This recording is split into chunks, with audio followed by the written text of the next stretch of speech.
Welcome back to On the Light, a podcast dedicated to illuminating the profound teachings and legacy of Yogacharya BKS Iyengar. I'm your host, Susan Johnson. In this episode, I have a captivating conversation with Devon Dederich.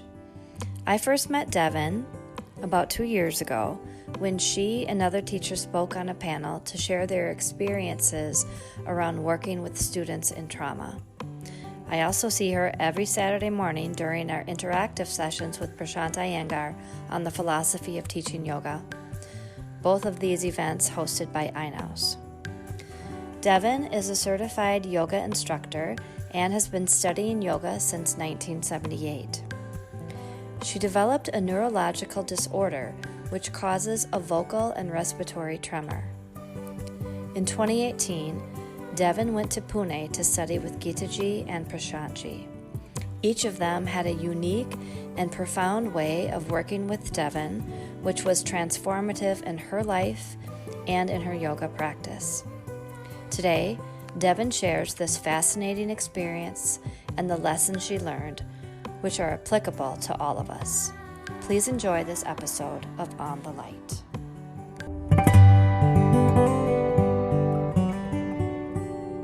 Hi, Devon. Hello. Welcome to the On the Light podcast, and thank you so much for meeting with me today. My pleasure. Yeah.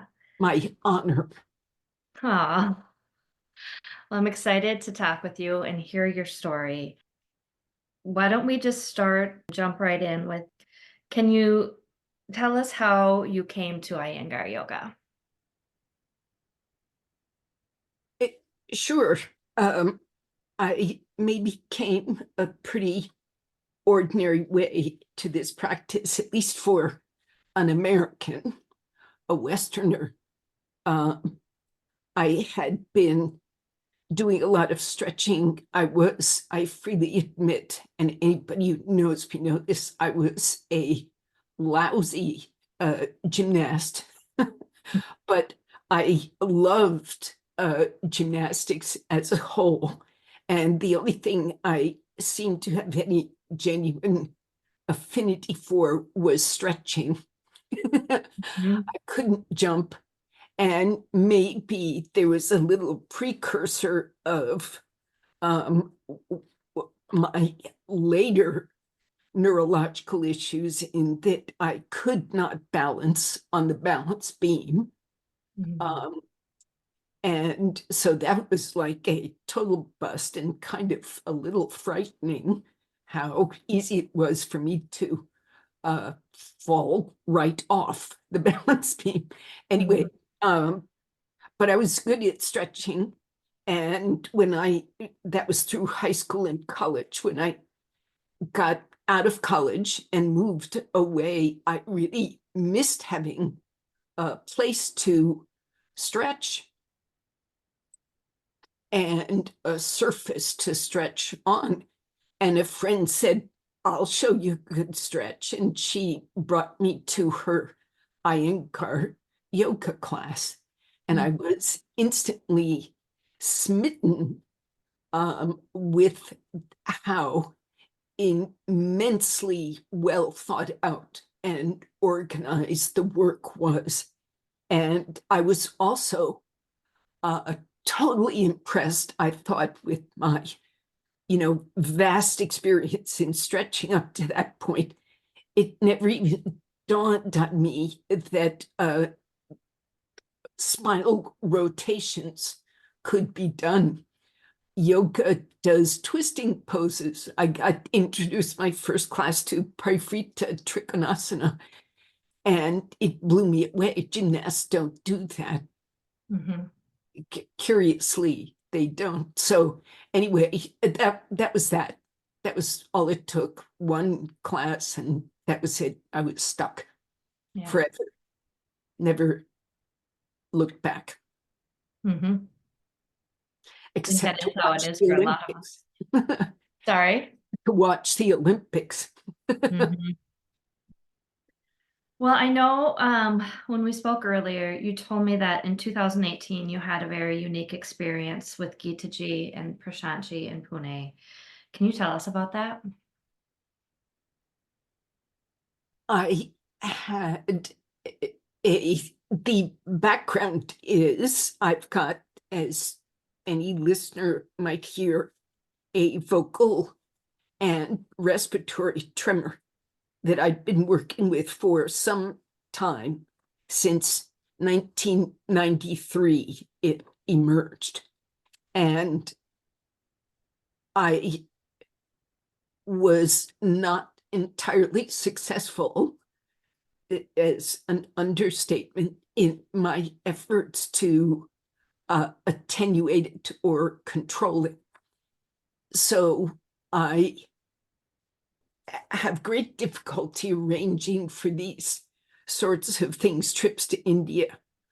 Financially, logistically, it's like a lot of people, it's a huge undertaking. So I was able to go in 2006 for a month or so, and 2018 for a longer interval. In 2018, I went, and I knew that a large part of my mission was to get help for this vocal and respiratory tremor. And it was, in fact, a transformational trip. The details of it are many. Mm-hmm. And it's hard to know exactly where to begin to explain how transformational it was. But within a week of my arrival, Geeta was able to read a letter I wrote to her explaining my background with the tremor and what I and my teachers had been working on with it, and asking her for more help, because I didn't expect it to be fixed. It's not considered a curable, condition, but it is something that can be attenuated or managed to some degree. And so I asked her for that help, and I was put into the first month of my stay. I was put into the medical classes and treated as if I were a patient.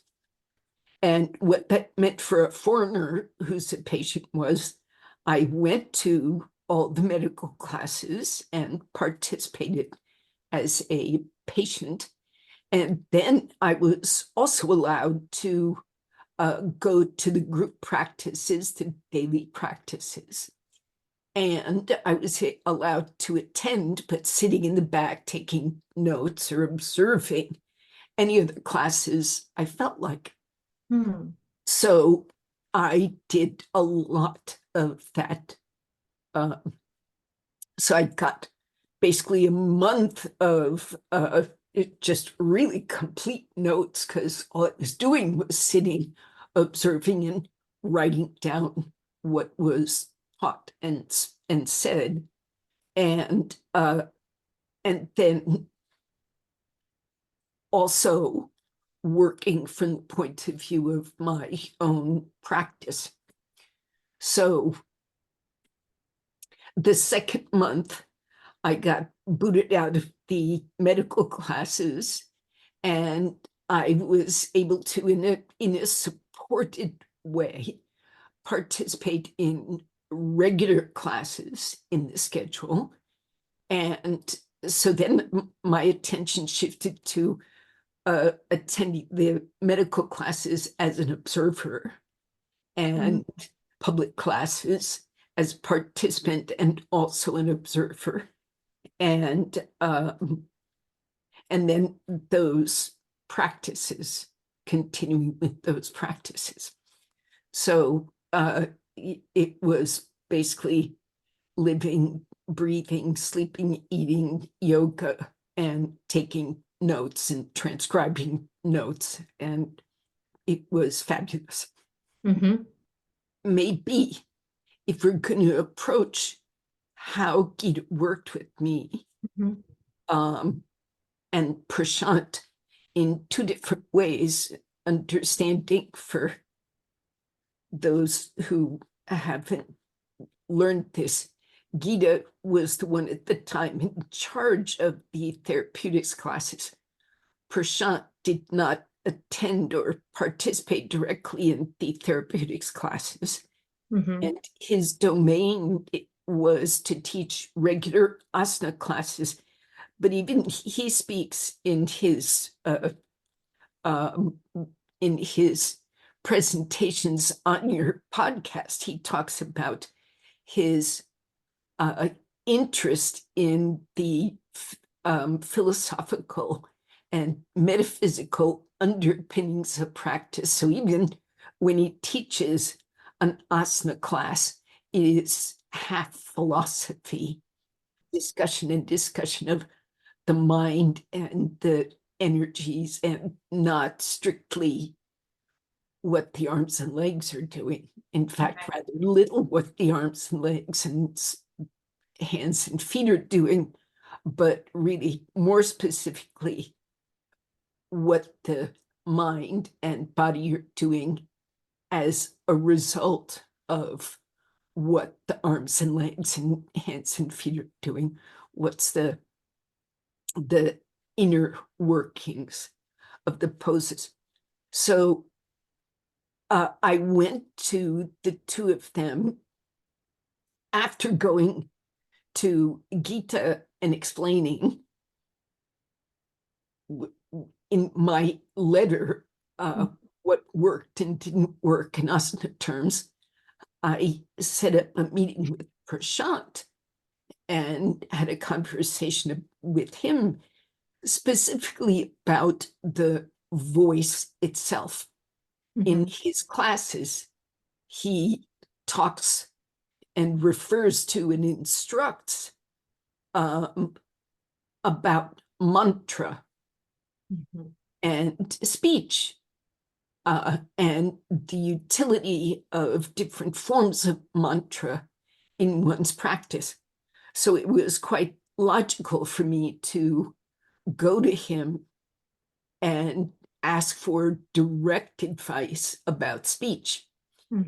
And I told him what I had been attempting, and I still am not quite sure I understand this, but I told him, somebody's going to laugh at this besides me. I told him I was working with the bija mantras for the chakras, lam, vam, ram, yam, ham, om, which he works with. Yes. In class. And I told him I was working my way with my voice, working with those mantras. In fact, I was it's curious, those bija mantras, if this makes any sense to anybody, they are the consonants l, v, r, y that you can vocalize. Most consonants are like b. They start with just a mouth shape, and the vocalization comes from adding a vowel. B, right? M. But it's a vocalization with a sound, a vowel shape to really give it shape. But the this isn't entirely true, because m is a consonant, but that's how those things end, right? Right. And okay, so I told him I was working with those consonant shapes and prolonging the vocalization of, E. And I was observing and working on the different zones in my throat in which those vowels are generated. Yes. And he stopped me right there. He said, don't do that. It's like going after a bedbug with a nuclear bomb. Oh my goodness. And I thought, uh-oh, Uh-huh. that could be big trouble. So what he advised me instead was to essentially follow Patanjali, the grammarian. Yes. Okay. Patanjali, he said, go get a hold of Patanjali's grammar. Turns out that's harder than it sounds in English translation, but it's possible. Anyway, it took me quite a while, but anyway, the way to work, according to Patanjali, the grammarian, which is also true in Panini, the grammarian's work, is you begin with all the vowel sounds. Don't begin with the consonants, you begin with the vowel sounds. And starting with the first vowel, and reason is the first vowel sound is because it is the first utterance that you make. Baby comes out of the womb, and when it opens its mouth and a sound comes out, it's ah.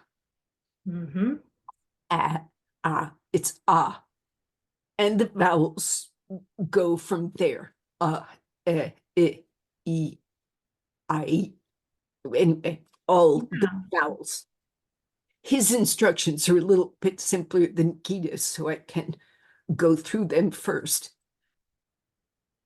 He said, you take all the vowels. Later, you go to the consonants, but start with the vowels and pronounce them first just the way you can, which for me was this because of what's called spasmodic dysphonia, which is vocal tremor. I can't hold the sound for long. The vocal muscles squeeze shut and the sound is cut off. So in the context of my voice, I would make those sounds, which pretty short sounds, just do that a lot. Then you switch to prolonging the sound. And longer if possible. I can't get much longer before it wiggles, but with work, it comes out longer. Then you start bending the pitch up.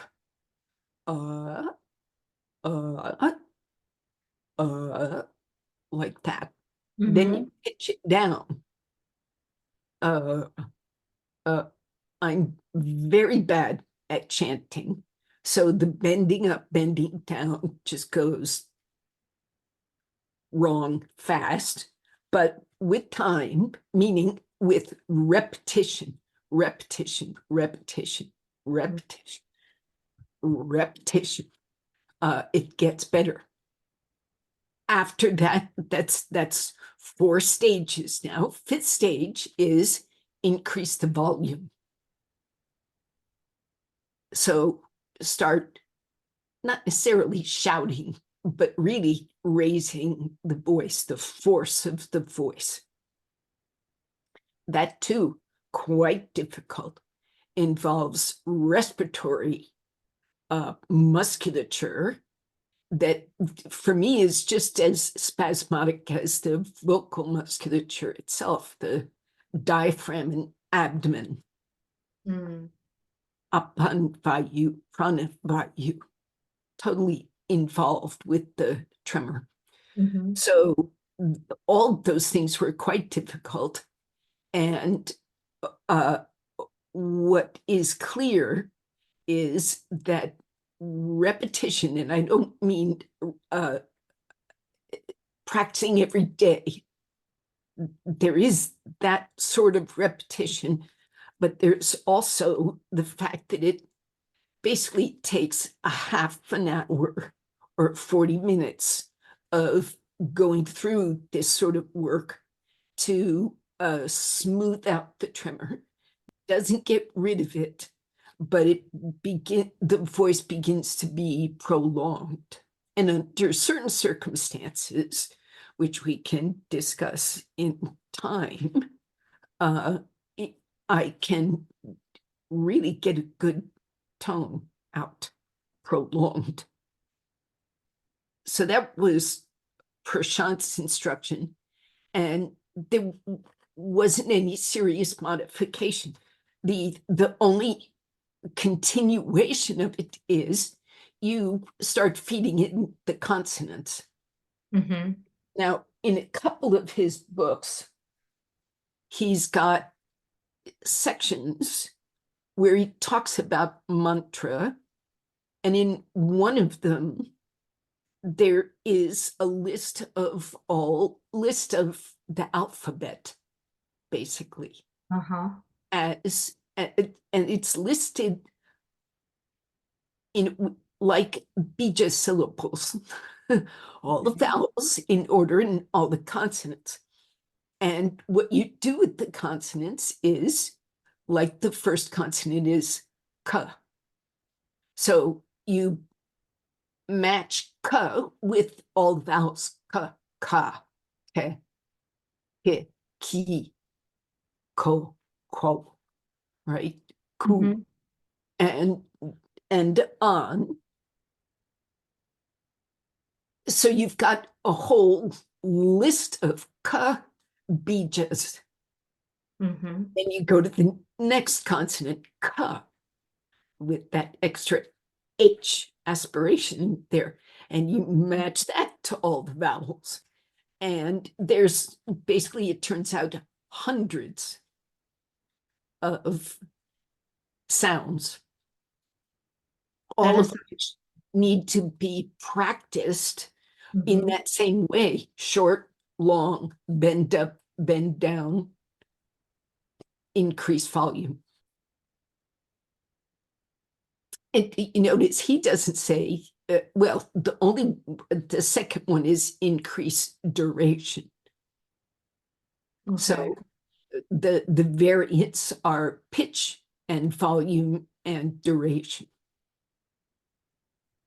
So I don't know a lot about the bija mantras. I have been in class with him when he's instructed us. And I do find that fascinating because I know what you mean about feeling it in different parts of your throat. But I do work on reciting the Yoga Sutras, and I have particular hard time pronouncing that H with the aspiration, as you said. So it just makes me think, I wonder if I need to back up and do some of that work like you've been doing. Yes. Yeah, Would interesting. encourage it. I need to look into that. I learned, just as an aside, I learned to do those aspirated consonants by breaking them into two different sounds, like kh, but then you merge them, k. You establish that H sound in your own musculature, your own vocal, bh, p, faster, and it works for me. Might work for you. I think it would. Yeah, I have to work on that. Okay. Instead of trying to do it just as one, because our English-speaking ear doesn't hear it. Right. Yeah. That's why we have trouble pronouncing it, saying it. So you break it into audible units and then join them together. And it's like making a contraction. in our English spelling. Oh, sure. Think of it as Sandhi in Sanskrit, but a contraction in English, a little apostrophe in there will Right. get you maybe where you want to go. Interesting. So Prashant had this sort of plan for you. And did it seem like he was just able to come up with that on the spot? I think Prashant is informed by his understanding of the ancient writings, teachings, all around yoga, all surrounding yoga, which includes Panini and Patanjali's grammar. Speech is part of yoga practice. Mantra is part of yoga practice. Speech in terms of clarity of speech, being able to convey meaning, involves not just your choice of words, but your pitch and volume and and tone in your speech. So his teaching of me was him going back to the absolute building blocks of what everybody should be working on in yoga. It's not a special thing, but it's a thing that most people sort of skip over because they don't need to be taught how to speak. That part's given. So I had to relearn actual speech. And Prashant taught from his knowledge of not just the philosophy, but the metaphysics, right? Not just the physics, but the metaphysics, the underlying physics of speech, which is learned from the sages, learned. The rishis understood it. That's why mantra was so important to them. So through Prashant, I got the importance of clarity of speech and how that clarity is conveyed in the sutras, not just being able to chant them correctly, but that choice of words. This is something else Prashant is just, and Gita too, for that matter. They are so good with language. And even though English is not their first language, Right. they are so good with words. And Prashant's even good at making new words. Yes. Yes. Which I think drives the translators from other language and cultures, drives them up the wall because they think they know English, and then he throws a whole new word at them that of course they've never heard before because it exists in Prashant's vocabulary. But in any case, it made a lot of sense to me. So the importance of language is what I got from Prashant, the importance of language and meaning from literally the formation of the sounds to the composition of a sentence that has the meaning you want to convey. And I hope to be as good as he is one day. That is fascinating to me. He's fascinating to me. Yeah. Yeah. Oh my goodness. And I'm very stunned and grateful. Sure. Yeah. Because did you have any idea that this was where you should begin to work? I mean, No, I walked in to Prashant's office. Well, with both Geeta and Prashant, I went in with the expectation of being given something that I sort of already knew, but didn't understand. And what I got was something completely different. uh-huh. Sure. I mean, I do know the alphabet, Right. Of course.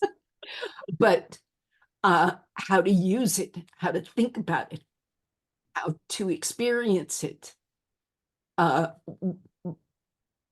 been, as I say, trying it with those chakra bija syllables.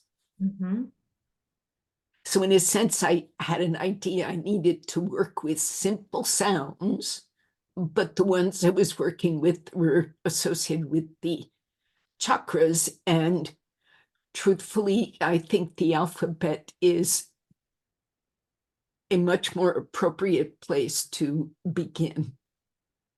The Really? chakras is like you said, it's not a nuclear bomb in the sense that it will destroy me, but in the sense that it's just an enormous undertaking to expect my chakras to be fixed. So his analogy makes sense. More work needed. Mhm.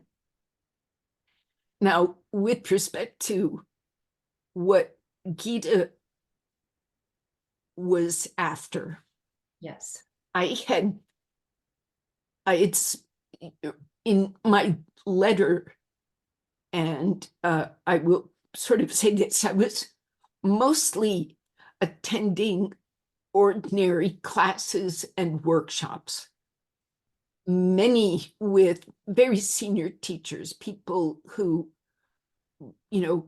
went to India every year, would stay for a month, were close or said to be very close with Guruji and Geeta, and had, practiced under his guidance and etc. Mm-hmm. Senior students who were given, when they made a certification system, given the rank of, advanced teacher, junior advanced. Nobody was senior advanced at the time. They were all junior advanced, but these are the senior teachers, and I worked with quite a few of them in the course of time.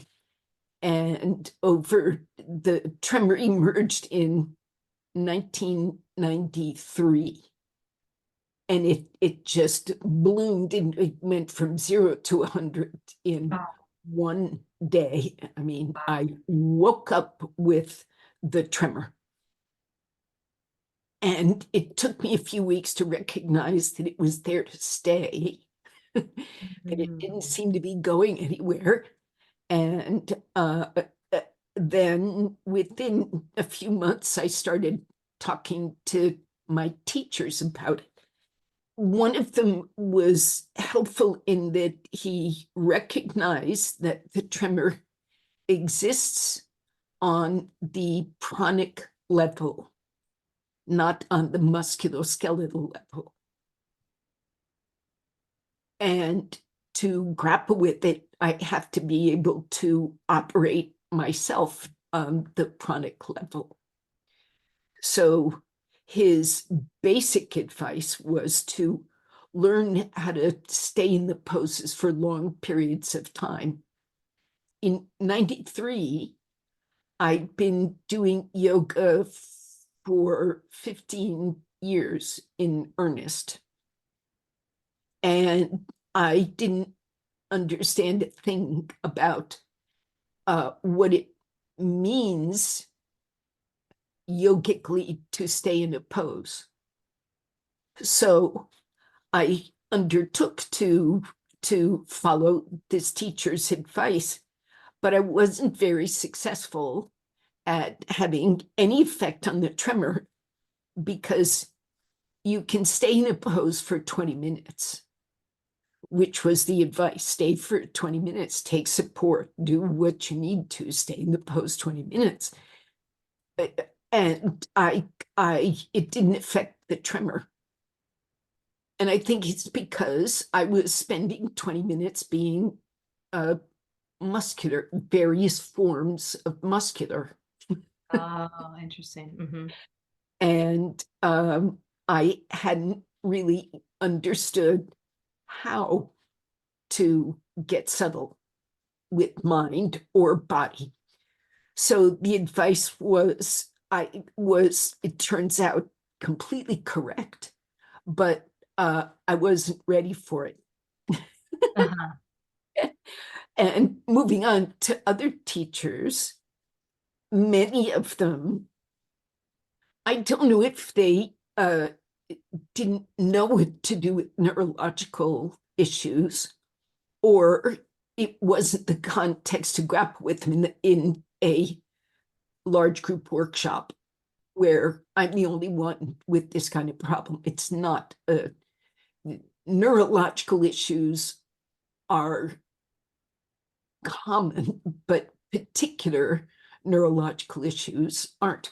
So it was not easy for them to work directly with me on the tremor. So I didn't get a lot of work with the tremor. And in the context of an ordinary, intermediate, or I'm putting this in quotes, advanced practitioner workshop, they couldn't really grapple with a tremor in the context of somebody who can hold a headstand and do a lot of poses. Flexible, I mean, at the time I was flexible and quite strong, no injuries, etc. So they treated me like an ordinary student, which didn't help the tremor. I learned a lot about asana and the mechanics of asana and the subtleties of asana, but not the deeper layers of work, the chronic layers of the activities. So I came to Geeta, wrote my letter with a big long list of the ways I'd been working. And she just read it and basically put it down and looked at me. And she asked me a question, and I spoke in my extremely tremulous voice. Stress makes it even worse. Oh, And stress is a big factor. And I was so excited about going to India, not afraid. Fear was not the issue, but excitement and anticipation was there, and it made the voice just very, let's just say, hard to hear, especially in the context of a therapeutics class, which is quite noisy. Oddly, it's not like a hospital ward where everybody is all whispery and quiet. There's a lot of noise. And so she almost put me in tears by leaning over and saying, it's not up to you to shout. Don't shout.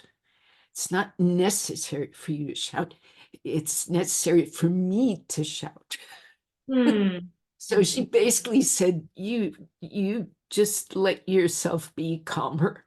And so we wound up having this conversation through, it's like translators one of the assistants would listen to me and then lean up and whisper in her ear. Oh. And then she would tell me something or ask me something, and and they would listen and they would kind of communicate. It was like they were my little ear horns. Sure. Or Yeah. her ear horns. And, so anyway, we got through that part of it. And she just started observing. And the first thing she gave me was Supta Baddha Konasana. And it was a particular Supta Baddha Konasana that elevated my chest and opened my throat, my groins, basically the three diaphragms: throat diaphragm, breathing diaphragm, and pelvic diaphragm. You have to be open. She didn't say that. This is me reading into it later. But Supta Baddha Konasana, definitely. And this was to allow her and Abhijat and Raya, who were scrutinizing me over in my spot and going back to Geeta to report, and then coming over and asking me a question and going back to report, and to observe the tremor, the diaphragms, the situation chronically. So I spent 20 minutes or so there. Then another 20 minutes in what's called angular sitting against a backbender. So again, the chest and throat were opened and the legs were apart in Konasana, Upavishta Konasana, against the curve of a backbender, but with more support, so that neck and skull were supported and the arms on support out to the sides, so the top chest was at ease, not pulled. If you ask me, that one didn't work so well for a long time, not just in Pune, but even afterwards. And it's because Apanvayu, the lowest diaphragm, was in such disorder. I mean, you could look at me and my stomach would just be bouncing. Oh.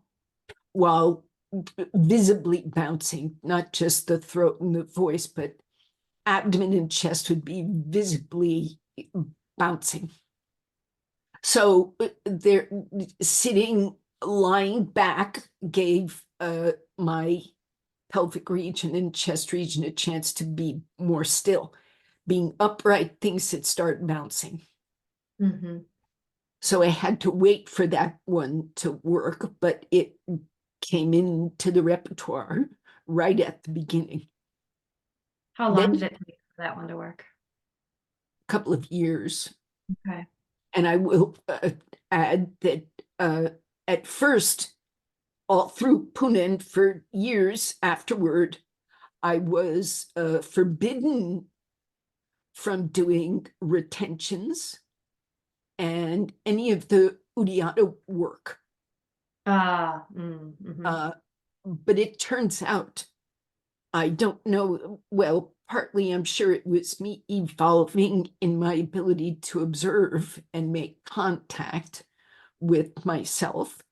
But Uddiyana Kriya, which is different from Uddiyana Mudra, Uddiyana Bandha, but Uddiyana Kriya has turned out to be exceptionally useful in giving me more control over inhalation and exhalation without bouncing. But at the time, that did not work. There was too much disturbance. I couldn't quiet down enough to even consider that. It's like a later stage of practice. So upright, seated work came years later. Upright pranayama practice years later. At the time, supine work.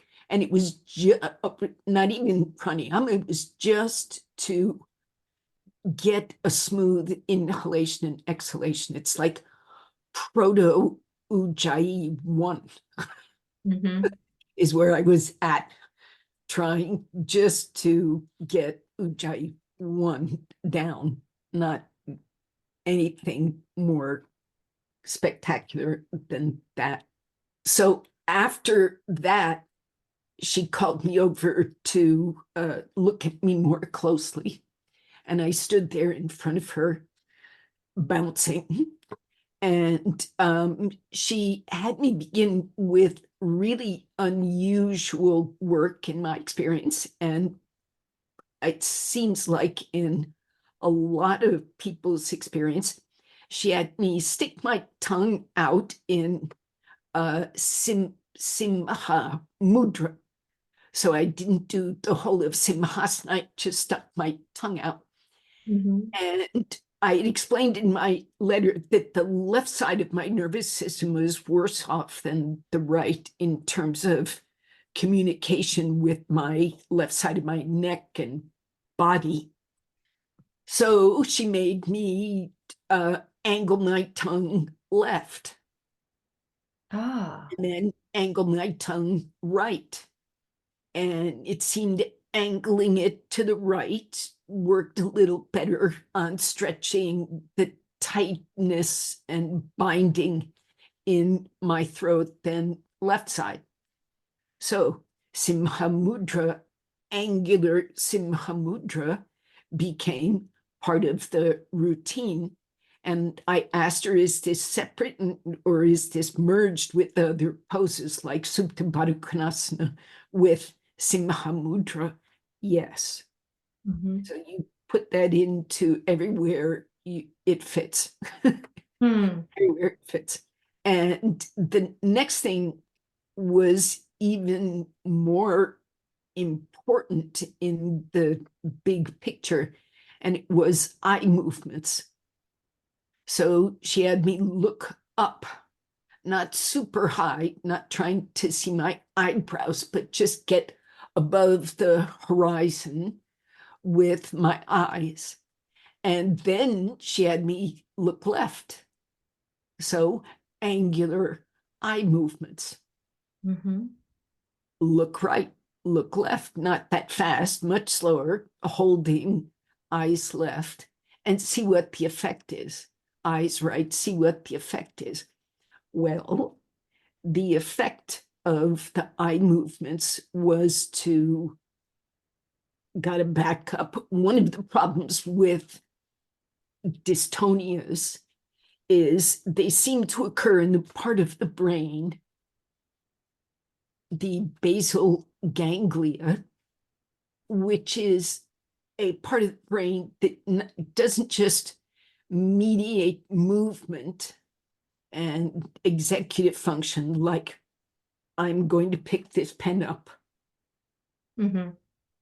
which is partly a decision, an executive decision, pick the pen up, or I'm going to write a letter, or I'm going to speak. But it's also, it mediates the expression of that decision. But also the basal ganglia is emotional behavior and physical and emotional habit formations. So the tremor disorder gets into the psychological state. It feeds into the psychological state. The interference that a tremor brings to smooth focus on an action is definitely going to interfere with your psychological state. And it is neurological, neurochemical, the effect. So taking the eyes up and looking right and looking left is known yogically and in general psychology to be a kind of an antidepressant movement. Go outside, look at the sky, lift your eyes. So there was this lifting of the mind state, as well as a lifting of the brain itself. Mm-hmm. It was like it took my brain off my throat. There was and there is, when the tremor is strong, there's a sense that the throat is, not a sense, there's a reality of the throat feeling compressed. Uh-huh. So it relieved that compression. Wow. Gina probably knew that, but she didn't say it directly in that moment. She said it in a whole other context, a whole other different class, a Brazilian intensive Hmm. that I got to take notes during. She talked about adjusting the skull and the movement of the head. And she said, you have to take the brain off the throat. And that was for everybody. Oh, wow. Keep the brain off the throat. You know, she gave me my work, but she also gave everybody else my work. Yeah. My work isn't different from everybody else's work. It's just a question of emphasis. Mm-hmm. So the eye movements, the effect of the eye movements were to lift the brain physically and psychologically. It also gave me when I lifted the eyes and looked left, the left side of my nervous system was able to, this is my word, reinflate. Instead Mm. of being contracted in close to the spine, and my reaching of an arm would be sort of without the full participation of the nerve. Oh. It allowed the nerve to move all the way out to my extremity. So, but that same, let's say, looking left allowed, if you look to your left and then draw a straight line back into the body through that movement, you'll get, it'll land on the right side of you, that line. Mm-hmm. So it allowed, and I could follow that line in by looking left. I could look at my liver on the right side. I could look at my right side pelvis. I could turn my eyes the other way and look at the left side pelvis. So inner visualization was just immediately enhanced by these eye movements. So reinflating the nervous system in one direction, and then the inner view in the other direction was, again, transformational Mm-hmm. to practice and what I was able to observe in practice. She put a permanent ban on weight-bearing headstand. Mm-hmm. I was wondering about that. Yeah, permanent ban. She said, I'm very sorry. That was the only thing she apologized for. I'm very sorry. But she gave me both the shoulder-supported headstand working with two vibrated karate boxes, Mm-hmm. my shoulders resting on them, and my head not exactly hanging freely between them. My head was supported on folded blankets Mm-hmm. that were calculated not so much to bring me to weight bearing. Not Yeah. weight bearing was forbidden, but that contact with the scalp, the brain, just the contact with the brain, I could adjust the position of my throat and its contact with the blanket. So what worked well for me was to be toward my forehead, the hairline, Mm-hmm. touching a blanket in this Viparita Shirshasana. And it was quite peaceful, and it was also quiet in that little room that the two Viparita boxes make. It was really my own little, cone of silence. So it was nice. And I have since gotten back to the States. I've gotten myself a little device that you can get online that helps you do shoulder supported headstand. And it doesn't give you the little enclosure of Viparita boxes, but it is otherwise the same. And so that's how I practice back in the States. I only have one Viparita box, and that's not enough. So I use this device.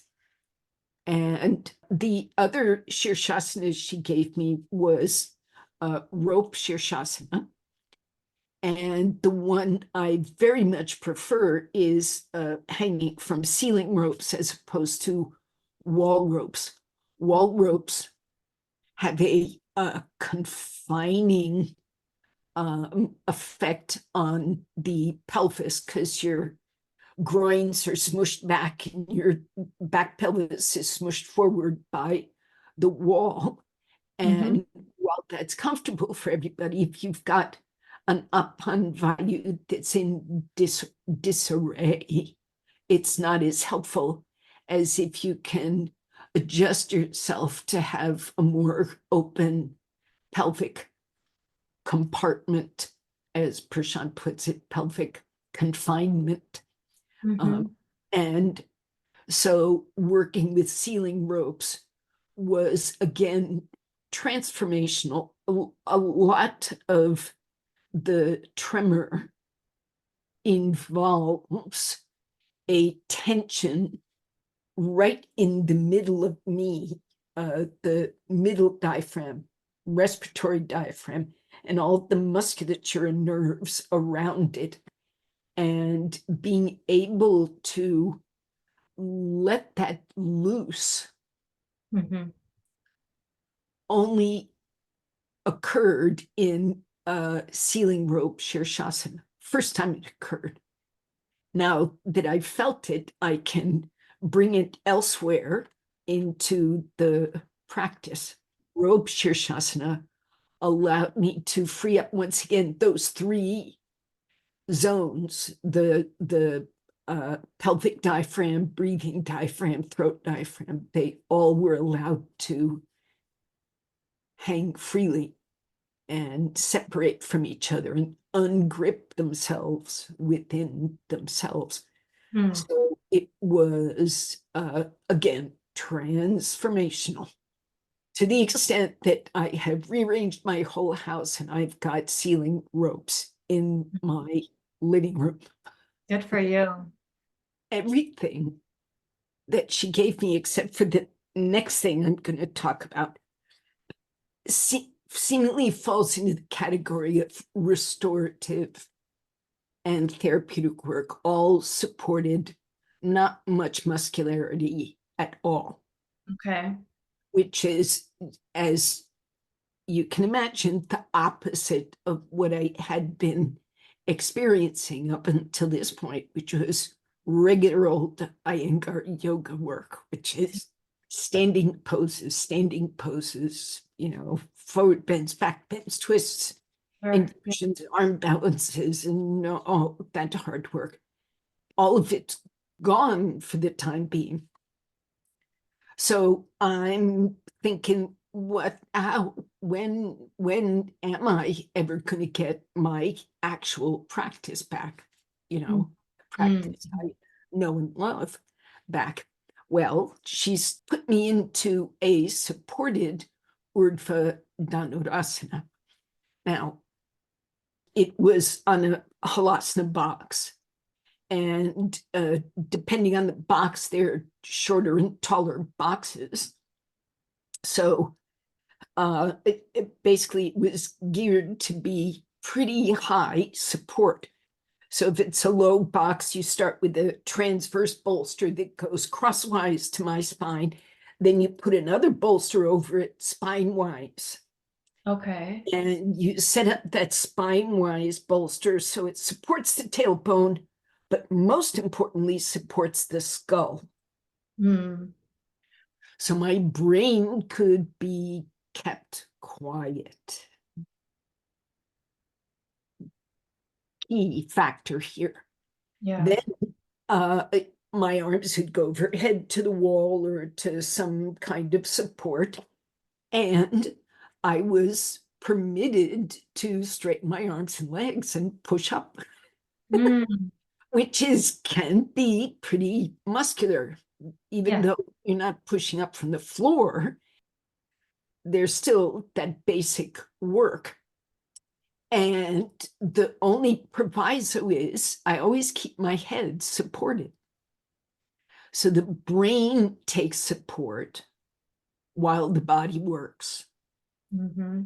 Brain has to stay peaceful and subdued while the body. Now, this is true for everybody in yoga, Sure.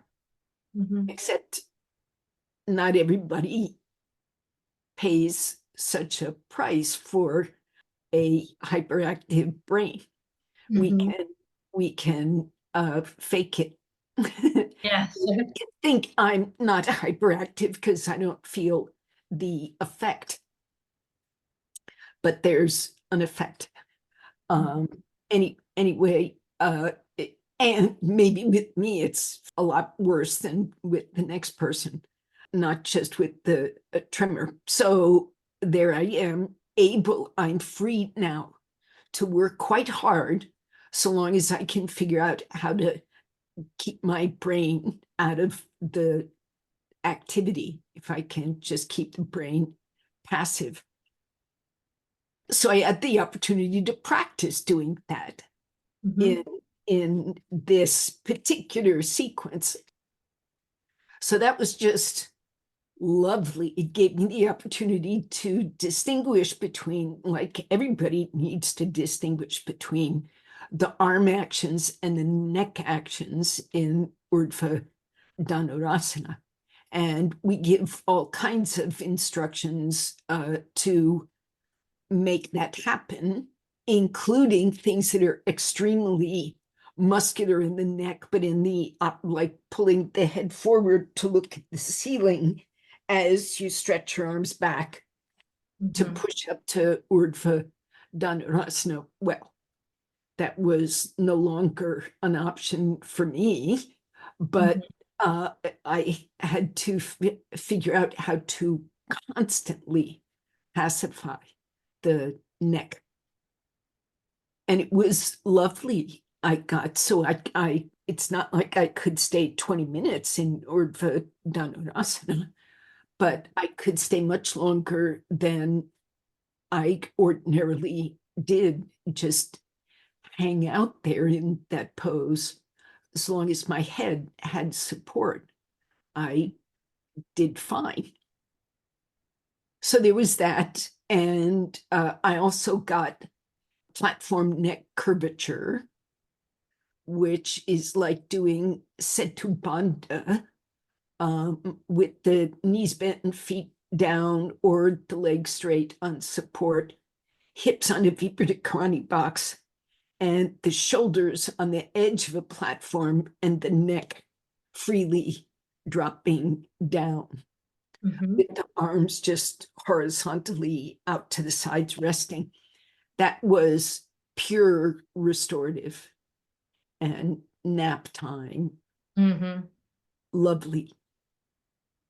And Viparita Karani on the platform, also platform neck curvature, Viparita Karani, knees bent, calves resting on one or two chairs, meaning wide or not so wide, Mm-hmm. leg placement.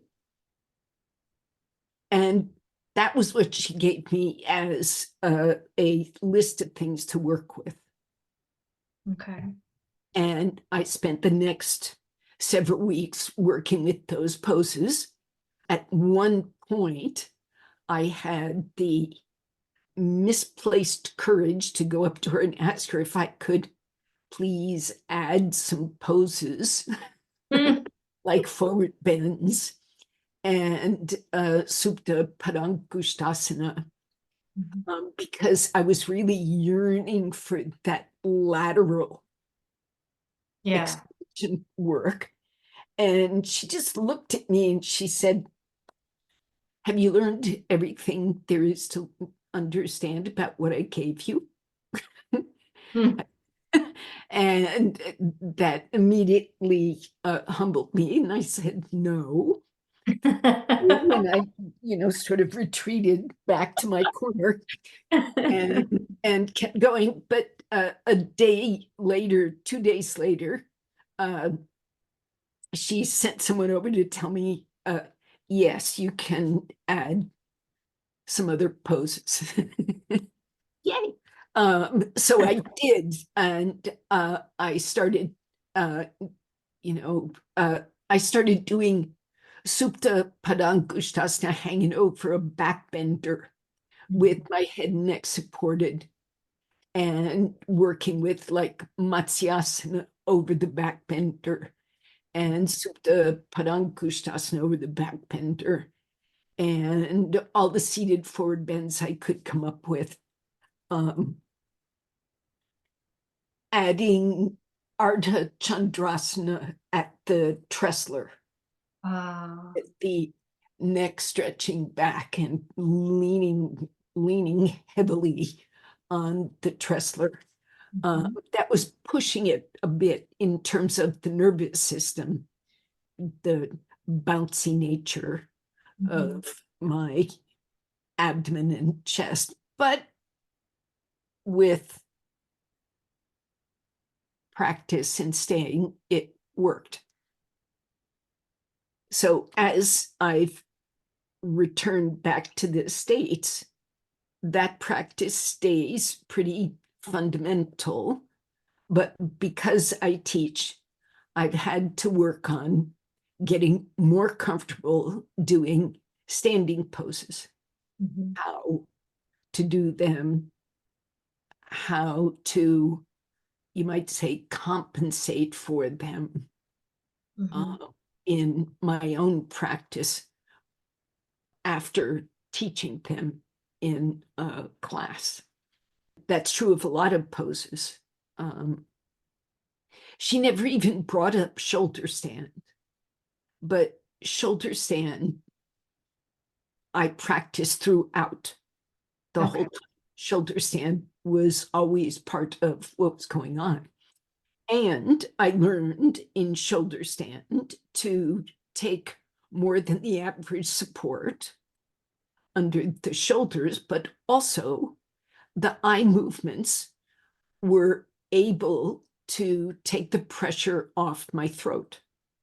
There's that Jalandhara Bandha action, which you think drives the brain down right onto the brain stem and the throat. And it does ordinarily, but if you add the eye movements, it's the difference between a spasming tongue and throat and a quiet tongue and throat is just lift the eye.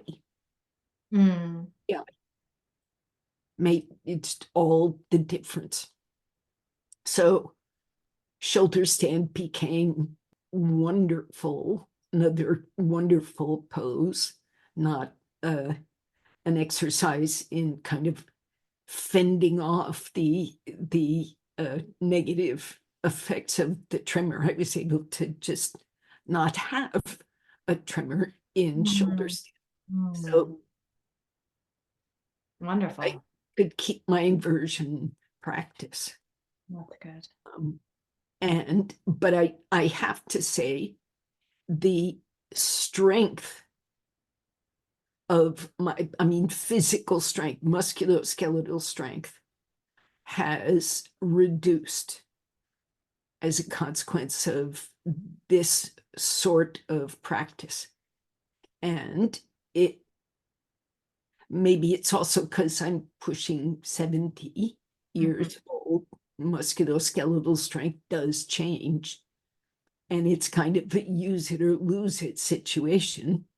So when you really back off from a formerly intense practice, things do change, and I think it's a price I'm willing to pay to be able to speak and Yes. speak well. As for pranayama, Gita didn't offer much in the way of pranayama because at the time my condition wouldn't permit it, really. As I said, it was just a question of lying down and just trying to breathe normally, trying to relax enough, profoundly enough to breathe normally. Part of being able to relax that profoundly is to be able to recede away from the front brain, the front body, toward the spine, to bring awareness to the spine region. If you give me an instruction, even now, to lift the chest, that makes me move to the front body. Lift the sternum is not a good instruction for me, even though it is a totally normal and valid instruction for everybody else. For me, I've learned through my own practice that, you know, how Prashant talks about the graphics of the breathing, the graphical pattern you trace in your body of where the breath comes, how it moves upward, laterally, forward, backward. You can map it, right? Well, mapping my breath, it has to lift up close to the spine. That is all. It has to get behind this frontal body, frontal brain. It has to be at the back of me. And lifting my chest basically is letting the breath come up into my chest, close to the spine, and it gets reflected forward. There is no path for me that goes forward and up. The path for me stays in the back and just blooms forward from the spine. But my awareness stays in the spine. My nervous system stays in the back bottom brain, back body, close to the spine. That's my path. And I'm sticking to it. Yeah.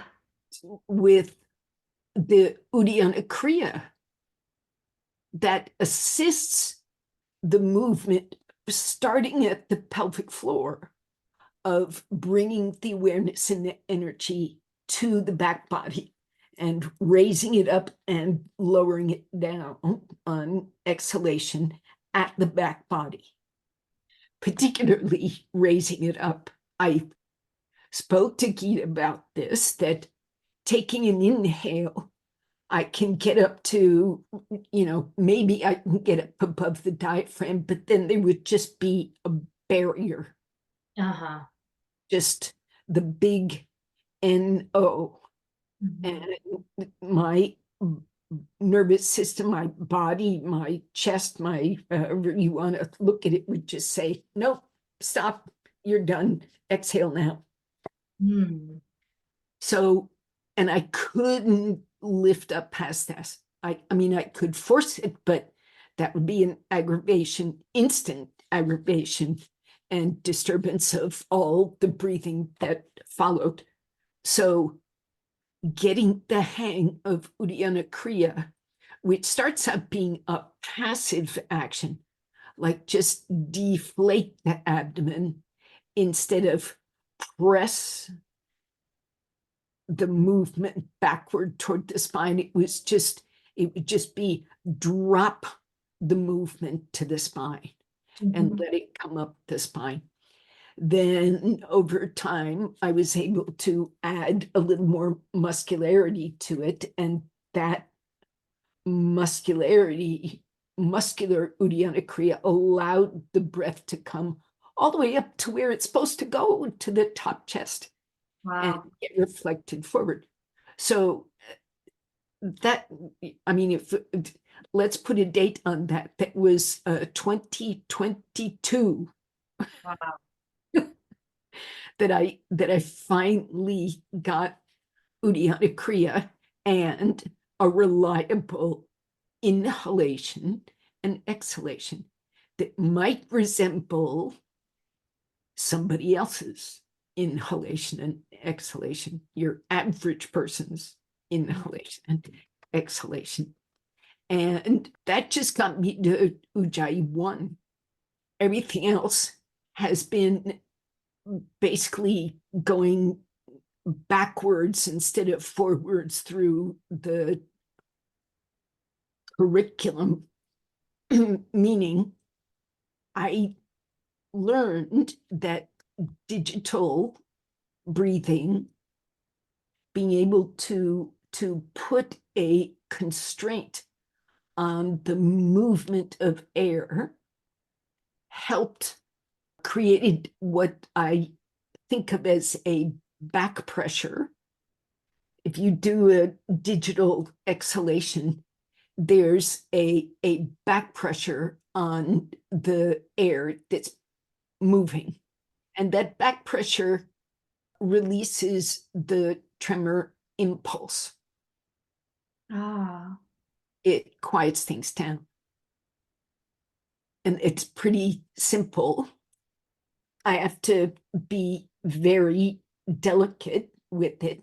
I had to learn delicacy quickly. Once I got it at all, I had to quickly get delicate with it. So anyway, I went from Ujjayi 1 to digital. Skip all the others because they not easy, difficult, aggravations, trouble. So I straight to digital, and that's been great. I mean, I'm still, anybody would see me as a beginner. Nobody would see me as an advanced yogi in pranayama terms. But I have a handle on it. Yeah. And I first learned about that by doing Brahmari. Brahmari, the usual way, didn't work. And I knew, just because of playing around, that making that sound through my mouth with my lips almost fully closed, like a sound, puts that back pressure on the breath and makes the sound prolongable. Otherwise, it would just break up like any ordinary breath. I see. But it sounds like supine or sitting? Yeah, either. Starting supine. And then I thought, well, that isn't really Brahmari. Brahmari occurs in the sinuses. The nose is the organ of pranayama and breath, not the mouth. Mouth is the organ of speech. Nose is the organ of breathing. So I've got to figure this out through my nose. And so I started, closing my nostrils and doing Brahmari, doing digital Brahmari. So the first place I understood the digital work was with digital Brahmari. And it spread out into digital other pranayamas. And that's where I'm at now. I mean, you say that to others, it looks like you would be a beginner, but really the work that you've had to do on the pranic level so much more advanced. but one doesn't see it. So then tell me, how are these experiences that you've had, the teachings that you've had, and then all of the practice that you took from Geeta and Prashant, how have they shaped your own teaching and study and practice? Well, I teach fewer poses in a class Mm. because I teach first of all, my speech has to be, I can't speak fast. Mhm. So I speak at a moderate pace and I don't hurry anything up. Mhm. I teach from the point of view of always anchoring the nervous system. Now, that's pretty standard in Iyengar yoga. There's the roots and the shoots and you have to anchor and then move from that anchor and move with respect to the anchor. But I think I teach it more constantly. I'm more interested in the anchor than I am in the movement. Mary Dunn, many years ago, taught Supta Parankustasana. There's the lifting and moving leg, and there's the leg that stays on the floor. Mhm. And she said, most of us are really interested and preoccupied with the leg that's up in the air and moving to the side. And she said, that's the leg of action, karma. Mhm. That's the action leg. The leg on the floor is where meditation is happening, Mm. Mhm. or should be. Right. And she said, that's the leg that should be more of interest to you. Being able to keep your mind in that leg, even through all the action of the body. She said that long ago when I, first met her in the 90s. And I remembered it then, and I still remember it now. And it's all the work with Geeta seems to have been geared toward keeping me quiet my brain as I act out in Mhm. asana or in the world. And this is how I tried to teach. How do you pay attention to that? It isn't just the inner stillness, but what are the mechanics of creating that inner anchor? So there are specific instructions that can help. It isn't just soften your mind, but Mhm. it's places to put your attention that can anchor you. Mhm. And so learning to give that to students has been extremely important. And I would think, well, I know it would be extremely valuable to them or to any student of yoga. I hope.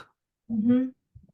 I mean, there are definitely students like I was back in my 20s, 30s, 40s, 50s, Mhm. um, really interested in getting good at moving, the Mhm. strength, flexibility, the activity, the mechanics, the musculoskeletal body, and having it able to perform Mhm. lots of stuff.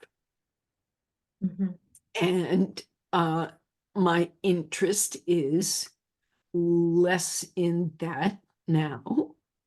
I'm not even sure I'm able to run a class that's just a lot of activity. Mhm. I I've done it even recently, but it innervates me. Sure. meaning it takes it out of my nervous system. And I think it does my students too in a different way. They don't have a tremor, they don't have a hair trigger Mhm. nervous system. But Geeta said, one of the things she said in general classes, she said the nerve is embedded in the muscle. It's surrounded by muscle. Mm. So if you work the muscle too hard, you wind up hitting the nerve, like striking it. Don't hit the nerve. For anybody, everybody, that wasn't just me in my state, that she didn't say that to me in that therapeutics work. Mhm. She said that to a mega class Mhm. in the Deccan Gymkhana. Gymkhana. She goes, don't hit the nerve.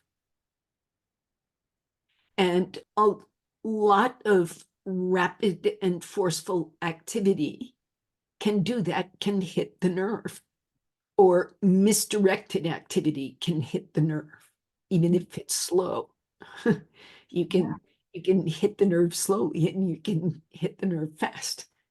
And it's surrounded by muscle. So what you do with the muscle is it needs to be done with respect to the nerve as well as the muscle and the joint and all the other things it's connected to.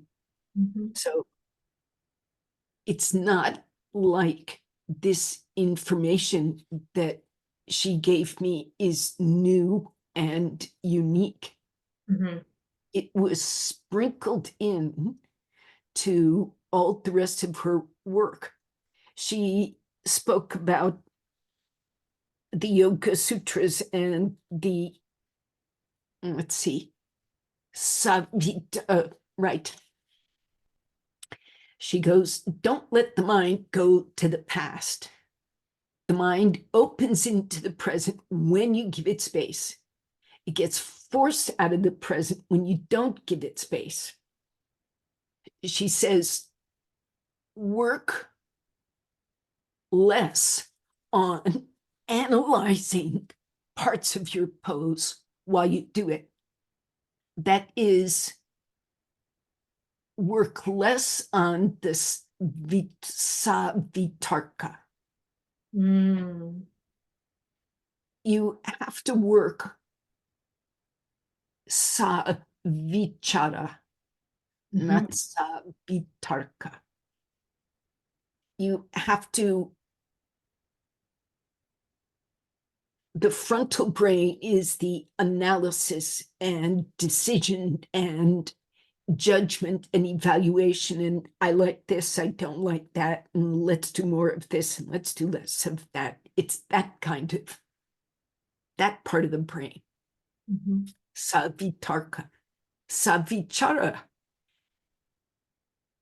The frontal brain becomes quiet and it becomes more, as she puts it, reliant on memory traces, which is, you need to experience the pose more than analyze, evaluate, and judge it. She says doubts that come up in that Savitarka thinking process, she goes, doubts are limitless. Mhm. And the next thing she said is, doubts are useless. Yeah. So vitarka is a necessary step. You've got to be able to say, is my foot pointing straight forward? Yes, no. Right. Turn it, fix it. You got to be able to do that. But then you have to stop and you have to go into that vichara brain. which is much further back. Mm-hmm. And when you get to near vitarka, near vichara, that's where you really should be while staying in a pose. That is, it's, there's hardly any higher brain activity. There is just pure experience. Mm-hmm. Mm-hmm. She was just talking about vitarka vichara, not the without. But her point is vitarka is very much the verbal mind that's just talking to yourself. It's just the constant chatter. That has to stop in a pose. Mm-hmm. That has to, at least it has to recede very, very far into the background. And she speaks of this. And this is like a requirement for me to get out of the vocal tremor, is to disconnect the verbal functioning. But it's true for everybody else also. It is. It is so true for us. And you, I mean, I'm just the poster child. well, I was gonna say, I don't know how to put this, as unlucky or unfortunate as you might feel for having that, you have something that's telling you, stop with the overthinking, stop with the analyzing, be in the pose, Do experience the asana. yoga, yes. Yes, which is, the rest of us can sit here and think about our day and our problems and, all of these other things without that immediate feedback And from ourselves. as beginners with pranayama, we can take a big deep inhalation and a big deep exhalation. And it's, as Prashant says, that's just shvasayama, breath control, as opposed to pranic control. And I don't have breath control. Flat out, don't have it. May never have it. It's the nature of my condition. There is no shvasayama for me. There is just irregularity at that level. So yeah, I'm a beginner in pranayama in this regard. Well, all of us are. And I think more of us than we like to think are. Because it's very easy to, and it's comforting, and it does tap into the pranic body to have a smooth, soft, slow, steady exhalation. It helps. It isn't just a breath. I mean, it's no accident that psychologists tell people with anxiety to exhale, to learn how to exhale fully. Wow, this has been very insightful conversation. I certainly have learned a lot, and I know the listeners will as well. The story is quite fascinating, and it gives us, thank you for sharing it, because truly it gives us a lot to learn about. I hope it helps. I think it gives those who are interested a handle on working with neurological issues. I don't have Parkinson's. I don't have MS, but those are also disorders of the basal ganglia with the same roots as my tremor disorder. And there are actually more people than you'd think with motor tremors, hand tremors.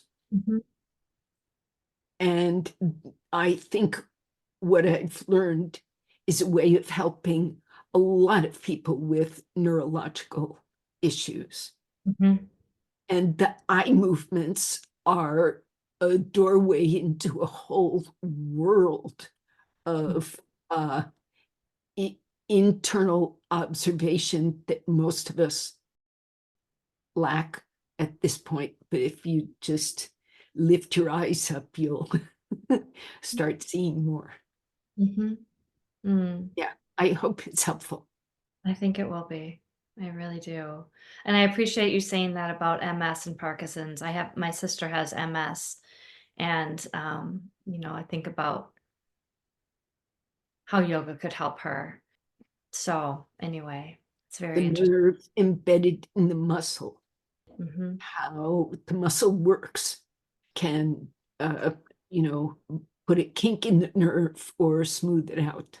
Well, again, thank you so much, Devon. Thank you. Thank you for the opportunity. Thank you. Namaskar. Namaskar.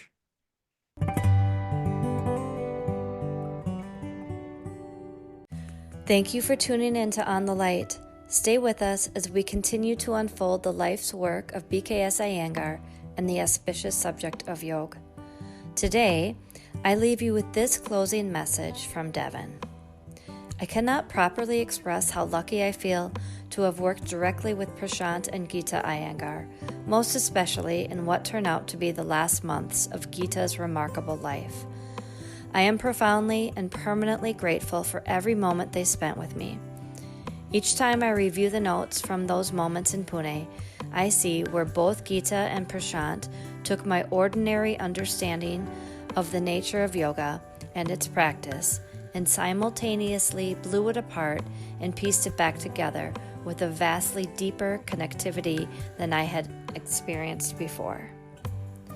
Geeta and Prashant showed immense kindness, compassion, profound knowledge of the subject, and a fundamental respect for each and every practitioner before them. This is the mark of the true guru. I will never forget. I bow to the gurus. Until next time, shine bright.